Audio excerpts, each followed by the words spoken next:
And good afternoon to you. I'm Stacey Ann Providence and C News is live. And I'm Nasira Mohammed with sport. Topping the news at this time, the parents of a 5-month-old baby are in police custody after the infant was pronounced dead at the Port of Spain General Hospital. Now, details are still coming in, but according to reports, the couple who live in Picton, Laventil, brought the baby to the Port of Spain General Hospital after 4:30 a.m. They complained that the baby was unresponsive. The baby was examined and pronounced dead at the hospital. An autopsy was ordered, but police were ordered to detain the parents of the child. We'll update you on this story as we get more information.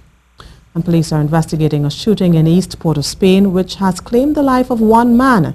Reports are that around 8:30 p.m. on Wednesday, gunshots rang out at the basketball court at Prince Street. 16-year-old Shaquille Pierre was found dead after having been shot in the face. The teen was from Eastern Quarry, Laventil. A theory has surfaced that his killing may be linked to social media posts where he claimed allegiances to both Rasta City and Muslim gangs.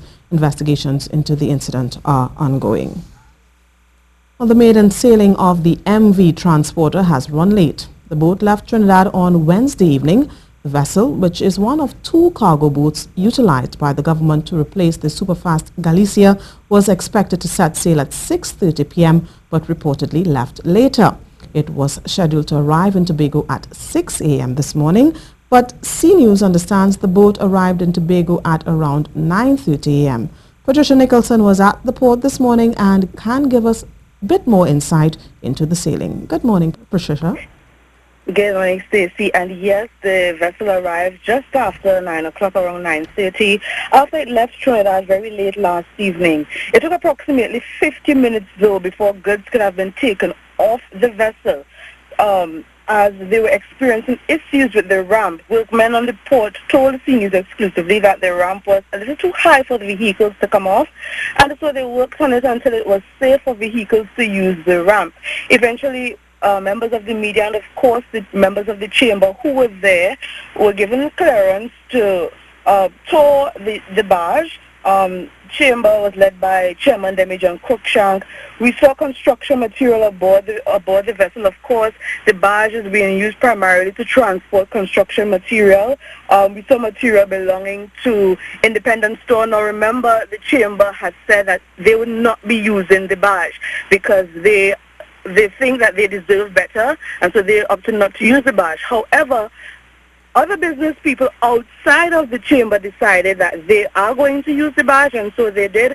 So we had Independent Store bringing material from Trinidad, Independent Store owned by Mr. Tam, and we had Mr. Tommy Elias, who is the Tobago representative on the Port Authority Board and also a business owner, using the barge as well. So while some business owners stood together and did not use the barge on its maiden voyage, we had a few others outside of the chamber, of course, who brought goods from Trinidad on the barge. So the chamber chairman, Mr. Demi-John Cruikshank, said this is something that the government is forcing upon Tobagonians to use because, again, there's no other alternative. We have the vessel that came 2 days ago, and then we have the barge. That's all. They're going to use the passenger vessels, the TNT Spirit and the TNT Express, for some of the vehicles, but primarily it's the barge and also the other vessel that they're going to be using. And the chamber is not too pleased. In fact, they're not pleased at all with the barge in particular, but they're saying it's something that is being forced upon Tobagonians by the government, and they're going to sit down and talk about whether or not, or they decide whether or not they're going to use it, and or if they're going to just bite the bullet and use it, or if they're going to send home workers and deal with it. Thanks so much, Patricia. We're hearing from Patricia there in Scarborough, Tobago. Now, earlier we spoke to Chairman of the Tobago Chamber of Commerce, Demi-John Cruikshank, who expressed his frustration with the barge moments after it docked this morning. He said, however, the businessmen of the island have no choice but to use the vessel. So we are literally being forced to put on the transporter. So it is not the ideal situation. We have to make a decision as if, one, we're going to keep our staff until this fiasco comes to an end, or we're going to send them home and close our businesses and send the keys to the banks and tell the banks we can't operate in Tobago. So this is the situation that we have been forced with here in Tobago. It's not an ideal situation, but the situation is that we just have to take it because the government says that we have to take it. This is C News Live at noon. Remember, you can keep up to date with all the latest news on our website at ctvtt.com. You can check out our Facebook and Twitter pages at C News Live.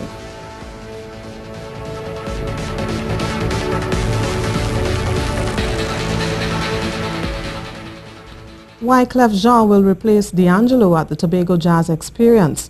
The Haitian-born rapper confirmed what had been reported by several sources out of Tobago on his Twitter account on Thursday. He posted, "Tobago Jazz fans, join me and at Visit Tobago on Friday 28th at World Music Night." But while social media was abuzz with word that Wyclef was coming to headline World Music Night at the festival, THA Tourism Events Manager John Arnold stopped short of giving full confirmation this morning.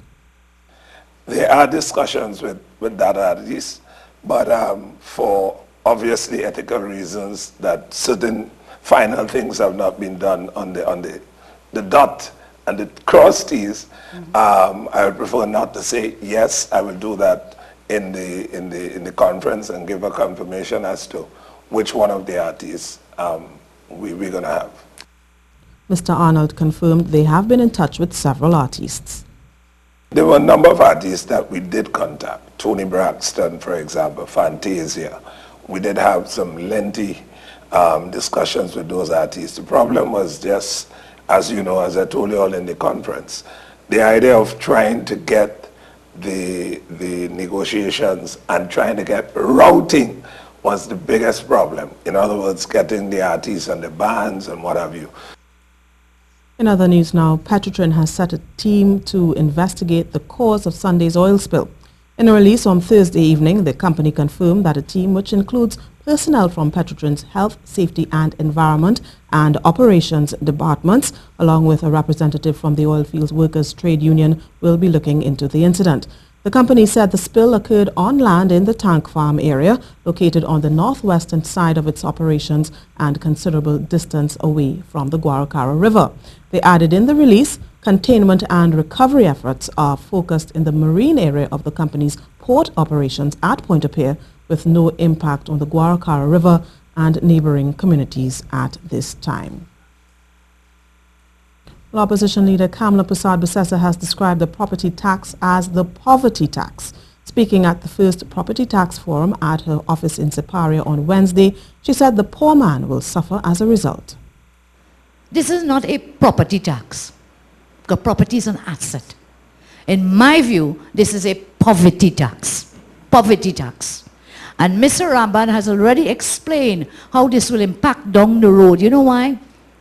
Every single thing in this country, everything, every cost will go up. She said knock-on effects will come soon. If you're renting, what happened? Your landlord gets a property tax he has to pay. You think he's paying that on his own? What happens to your rent? Your rent goes up. President Anthony Carmona says too many state agencies aren't financially viable, and that is something that must be looked at. For example, President Carmona says the Port Authority of Trinidad and Tobago is operating on what he describes as peppercorn rates for far too long. The President was speaking at the swearing-in ceremony for 3 members of 3 state agencies, the Judicial Legal Commission, the Port Authority of TNT and the Police Service Commission. Of national organizations and agencies that simply need to make money. You know, for far too long, we have allowed persons to pay peppercorn rates at the Port Authority. And we need to stop that. When in fact, for example, we're dealing with international firms, they need to pay in US dollars. The former Senator Nicole Dyer Griffith said partisan politics is holding back progress in Trinidad and Tobago. Speaking on CTV's Good Morning Trinidad and Tobago, she said, "We will continue to lose out on good ideas because of partisan politics." We are seeing it, just play out before our very eyes. Nothing can ever take place that is in the benefit of all of us unless it comes from the correct side. And therefore, people tend not to listen to something or not to listen to a proposal or a person if you're not on your side. And we need to get rid of that. Now here's Ian Wallace with your afternoon weather.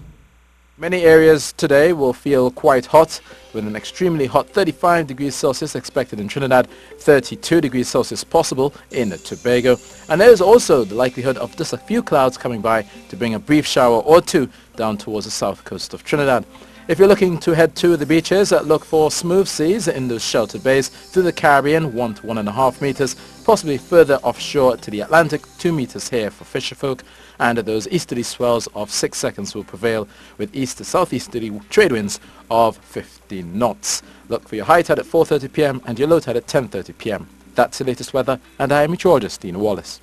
The Gender and Child Affairs Unit of the Office of the Prime Minister will launch the Break the Silences buses and information fair tomorrow at Citygate from 11 a.m.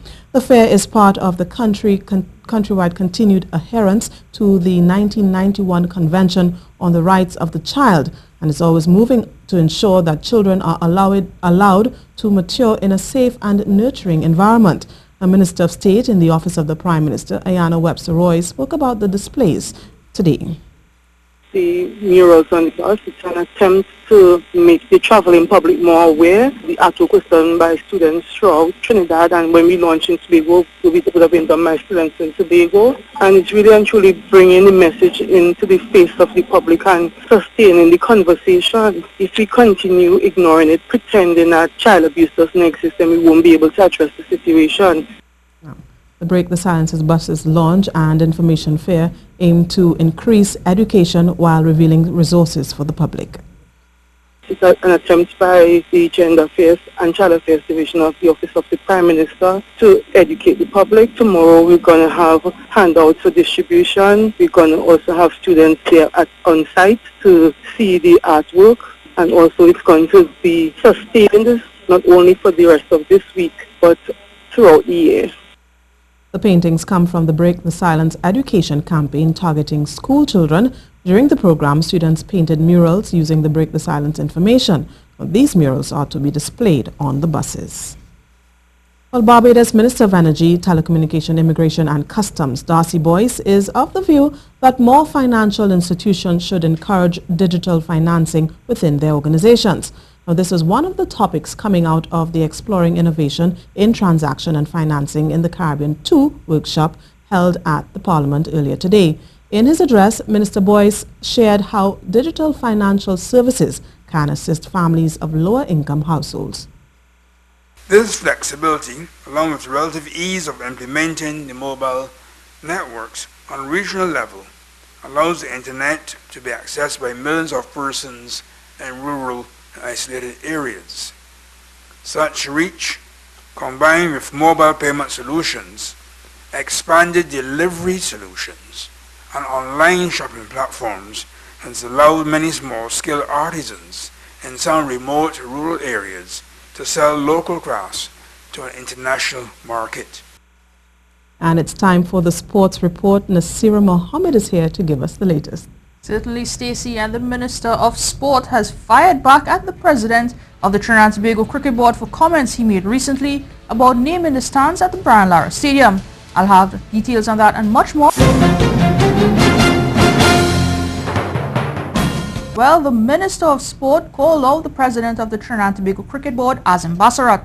Minister Daryl Smith has taken issue with Mr. Bassarat's statement over the naming of a stand after Indian batting great Sachin Tendulkar.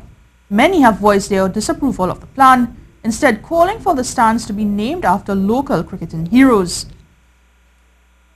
So I find it very strange that a president of an association will do something that he speaks against. But nevertheless, a phone call could have been if he had any misguided or misled information, as he does all the time, to ask me what was going on. Was never done. Calling TV6 and other media houses rather than calling me as he does quite often. But nevertheless, it is what it is. We are about moving forward and positive.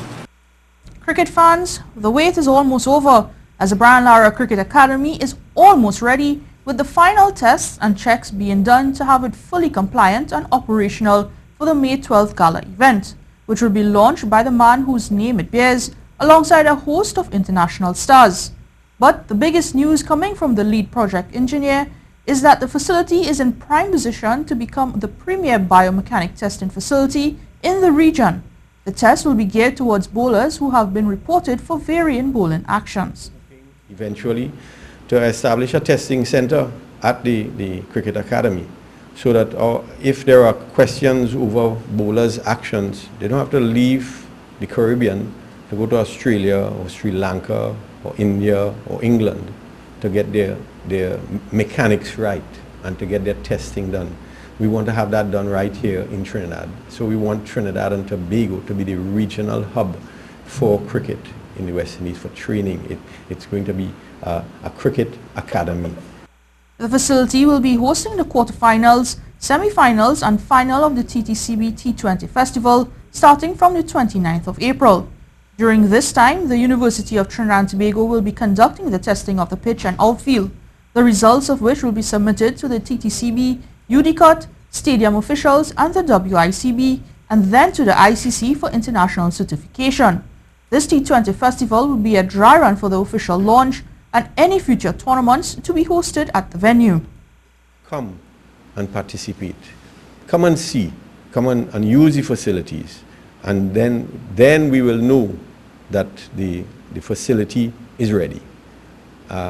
We want to have 5,000, 6,000, 7,000 people present. And I'm sure that the interest that this facility has generated will deliver that kind of crowd. The cricket fraternity is still mourning the passing of national cricket standout and captain, the fast bowler Prince Bartholomew.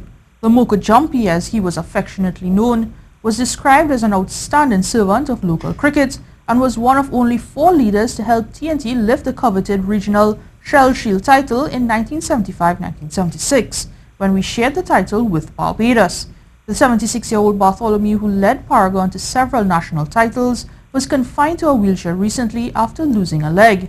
He was born in San Juan and played first-class cricket from 1969 to 1978, ending his 11-year regional career in 1979 with a record of 141 wickets and 1,598 runs in 57 matches, including 9 50s, his best being 95 not out. His good friend and fellow national, Brian Davis, like so many others, was saddened to hear of the passing of Prince. He gave you 100% when he was playing. He was there all the time.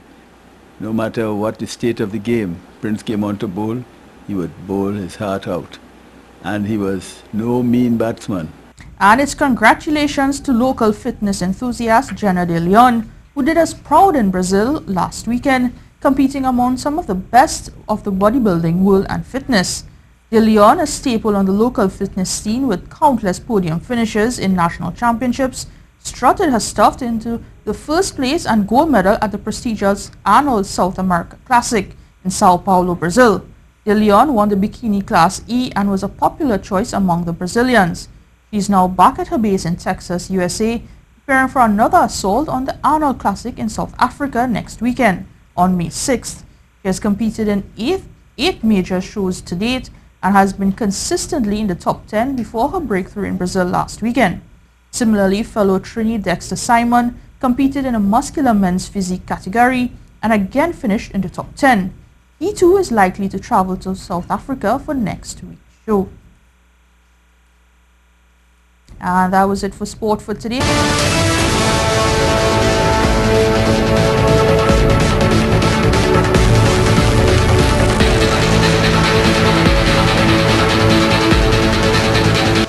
To some more local news now, the owners of the Siam Nightclub have met with the patrons who were robbed outside of their nightclub last Saturday.